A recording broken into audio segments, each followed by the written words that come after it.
Selamat malam para calon manajer sukses, para sleep deprived akademisi, dan para influencer masa depan. Gimana nih energinya setelah ngopi atau setelah scroll TikTok?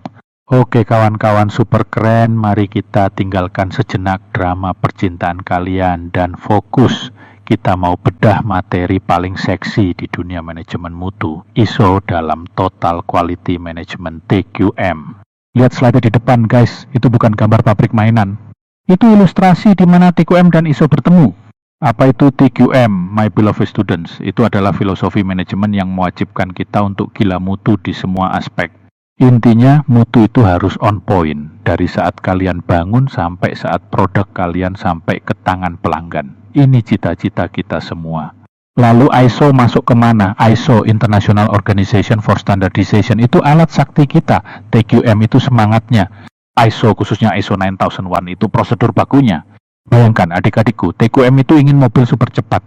ISO itu yang merancang blueprint mesin, memastikan baut ukurannya standar, dan semua pekerja lihat lagi, wajah-wajah lelah di slide itu tahu persis tugas mereka. ISO memaksa sistem TQM untuk terdokumentasi dan terukur.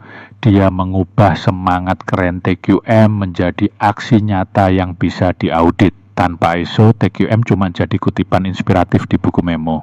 Jadi dear all, ISO adalah fondasi standar yang membuat gedung TQM kita berdiri kokoh. Para future leader bangsa, teman-teman yang semoga sudah move on ke kualitas. Oke, kalian semua fokus. Jangan lihat ilustrasi meeting di sebelah itu seperti kalian lagi gosip di kantin. Itu adalah ilustrasi TQM yang sedang bekerja. Apa itu TQM, my beloved students? TQM itu filosofi manajemen.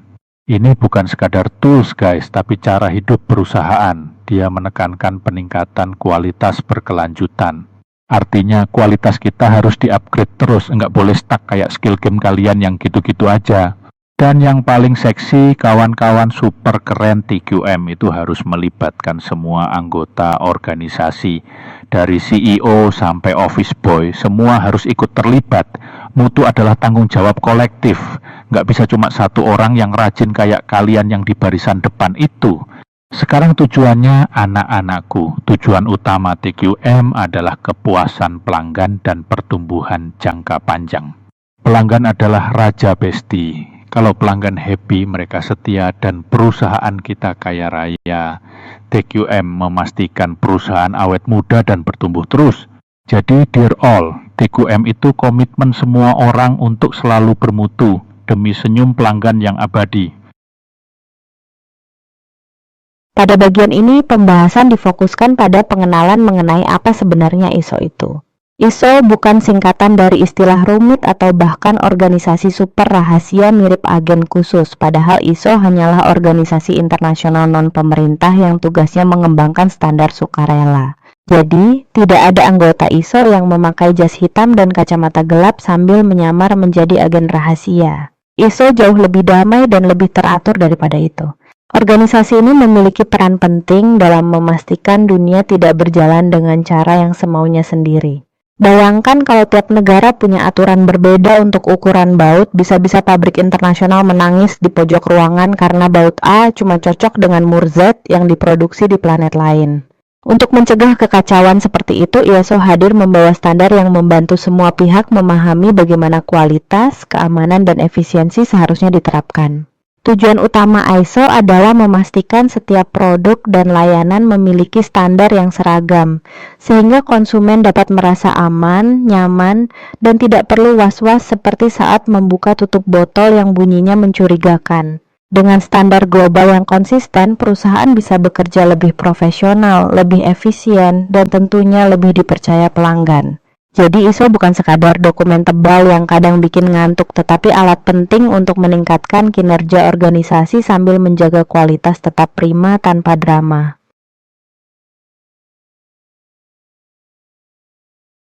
Kita kembali ke topik panas ini, yaitu bagaimana ISO dan TQM itu pacaran alias berhubungan. Slide ini tentang hubungan mesra antara ISO dan TQM. Para quality expert yang nggak kaleng-kaleng. Hai para pejuang deadline yang bermutu.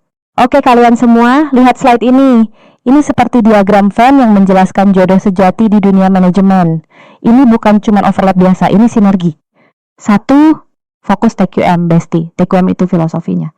Dia fokus pada budaya kualitas dan peningkatan berkelanjutan di seluruh organisasi. TQM itu jiwanya, saudara-saudara. Dia bilang, improve terus, fokus ke pelanggan. Ini kayak pacar yang selalu menuntut kalian jadi versi terbaik diri kalian. 2. Kerangka ISO 9001. Dear all, ISO 9001 NAC itu kerangka kerja formal dan standar yang harus dipenuhi untuk mencapai sertifikasi. Dia menyediakan manual book dan checklist agar filosofi TQM itu terdokumentasi dan bisa diaudit. ISO adalah otak yang bikin filosofi itu jadi aksi. 3. Manfaat sinergis, guys. Kalau dua-duanya digabung ISO dan TQM, ini menghasilkan manfaat sinergis. Menggabungkan keduanya itu meningkatkan efisiensi, kepercayaan pelanggan, dan kepatuhan, yang pada akhirnya menghasilkan hasil yang unggul. Intinya, my beloved students, TQM itu cita-cita ingin jadi orang baik, ISO itu aturan dan sistem yang memastikan kebaikan itu dilakukan secara konsisten. Mereka saling melengkapi. Halo teman-teman, mari kita lihat bersama berbagai standar ISO yang sering ditemui di dunia bisnis modern. Slide ini memperlihatkan beberapa jenis standar yang masing-masing punya fokus berbeda, layaknya superhero dengan kekuatan unik. Bedanya, mereka tidak pakai jubah, tidak bisa terbang, dan tidak mungkin muncul di film, tetapi perannya luar biasa penting dalam menjaga organisasi tetap rapi, aman, dan profesional. Pertama, ada standar yang berfungsi sebagai penjaga mutu sebuah produk atau layanan. Kalau standar ini manusia, mungkin dia tipe yang perfeksionis, yang kalau melihat barang bengkok sedikit langsung gelisah dan mengeluarkan penggaris. Tujuannya memastikan kepuasan pelanggan tetap terjaga di tingkat terbaik. Lalu ada standar lingkungan yang bertugas memastikan organisasi tidak membuat bumi stres. Standar ini seperti teman kampus yang hobi menanam pohon, bawa tumbler kemana-mana, dan suka menegur orang yang buang sampah sembarangan. Perannya memastikan aktivitas operasional tetap ramah lingkungan dan berkelanjutan. Berikutnya adalah standar kesehatan dan keselamatan kerja. Ini ibarat satpam super waspada yang selalu memastikan semua orang aman, tidak terpeleset, tidak kena kabel nyetrum, dan tidak melakukan hal-hal nekat seperti berdiri di kursi roda kantor demi mengambil map. Standar ini menjaga keselamatan karyawan agar tetap fit dan produktif. Kemudian ada standar keamanan informasi yang menjadi hacker baik hati. Tugasnya melindungi data agar tidak dicuri, tidak bocor, dan tidak disebarkan oleh pihak iseng di dunia maya. Bayangkan standar ini seperti teman pintar teknologi yang selalu bilang, password jangan pakai tanggal lahir nanti kena hack. Selanjutnya ada standar keamanan pangan. Standar ini cocoknya kita sebut sebagai chef kebersihan, yang selalu memastikan makanan aman dari kontaminasi. Jadi, tidak ada drama keracunan makanan atau rasa misterius yang tidak seharusnya ada di piring. Dan yang terakhir, standar anti penyuapan. Standar ini seperti teman idealis yang tidak bisa dibujuk dengan iming-iming, bahkan dengan traktiran ayam geprek level pedas yang bikin menyesal. Perannya menjaga organisasi tetap bersih dari praktik gratifikasi dan korupsi. Teman-teman, semua standar ini memiliki sifat universal, artinya dapat diterapkan lintas industri sesuai kebutuhan. Dengan memahami peran masing-masing, kalian bisa semakin siap menghadapi dunia kerja yang semakin menuntut profesionalisme dan integritas. Jadi, jangan lupa terus membuka wawasan karena standar-standar ini bukan hanya formalitas, tetapi fondasi penting dalam operasional modern yang efektif dan terpercaya. Slide selanjutnya adalah 6 resep ampuh TQM anti gagal. Halo para quality expert yang gak kaleng-kaleng. Hai para pejuang weekend yang bermutu. Semoga otak kalian masih fresh. Oke kalian semua, ini dia resep rahasia agar TQM di perusahaan kalian nanti berhasil. Ada 6 prinsip utama yang wajib kalian pahami. 1. Fokus pelanggan. Fokus pelanggan. Prioritas utama Besti. TQM itu memprioritaskan kebutuhan dan kepuasan pelanggan sebagai tujuan utama. Intinya guys, pelanggan adalah raja, ratu, dan ATM berjalan kita. Kita kerja keras bukan buat bos yang galak, tapi buat senyum pelanggan. Kalau pelanggan happy, kita semua happy. 2. Kepemimpinan dan komitmen, leadership and commitment. Ini penting saudara-saudara, mutu itu harus datang dari atas. Butuh kepemimpinan yang kuat dari manajemen puncak untuk mendorong inisiatif kualitas. Artinya nak, bos kalian harus komitmen duluan. Gak bisa cuma nyuruh bawahannya bermutu sementara bosnya sendiri ogah-ogahan.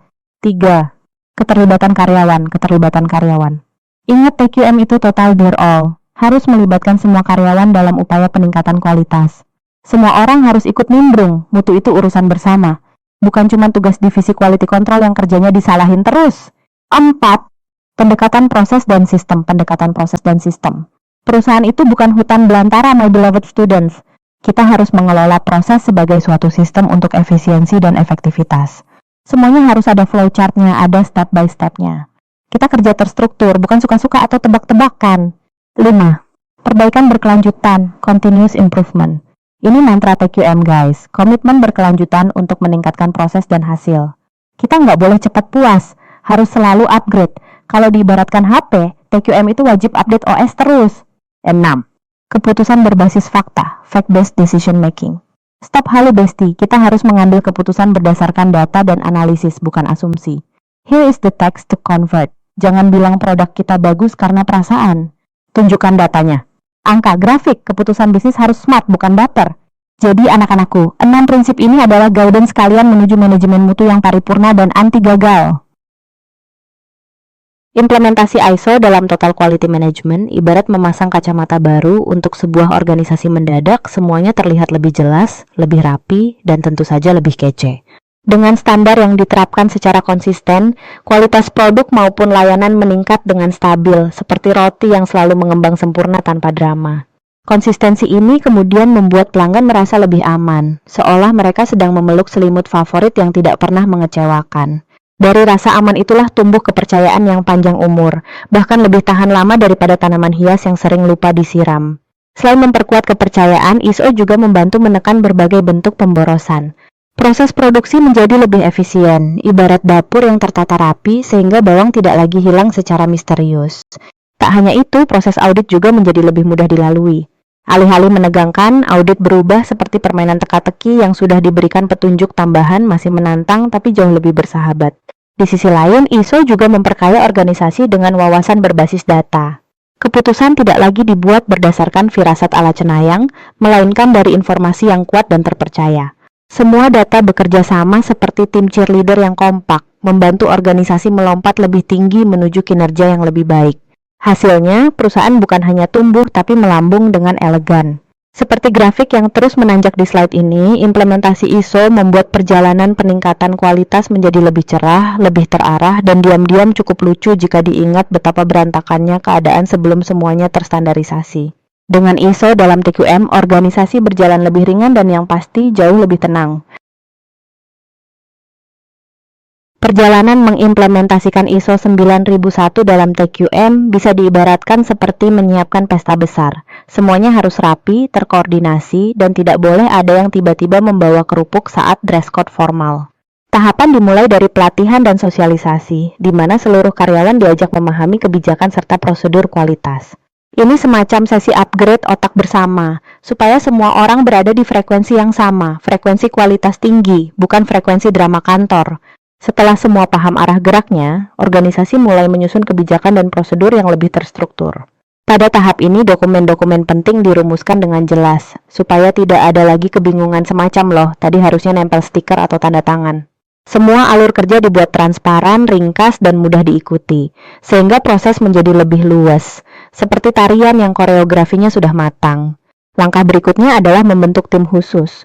Tim ini berisi orang-orang yang memiliki peran dan tanggung jawab yang terdefinisi dengan baik, bukan sekadar kumpulan manusia yang duduk bareng berharap ilham datang. Mereka menjadi penggerak utama, memastikan implementasi ISO berjalan lancar sambil sesekali menahan tawa ketika ada yang salah kaprah membaca istilah teknis. Kemudian dilakukan audit internal secara rutin. Tahap ini kadang membuat jantung berdebar, mirip menunggu hasil undian berhadiah. Namun audit justru membantu menemukan celah yang perlu diperbaiki demi peningkatan berkelanjutan. Organisasi belajar dari setiap temuan, merombak yang kurang tepat, dan memperkuat yang sudah baik. Di akhir perjalanan, organisasi menghadapi proses sertifikasi independen.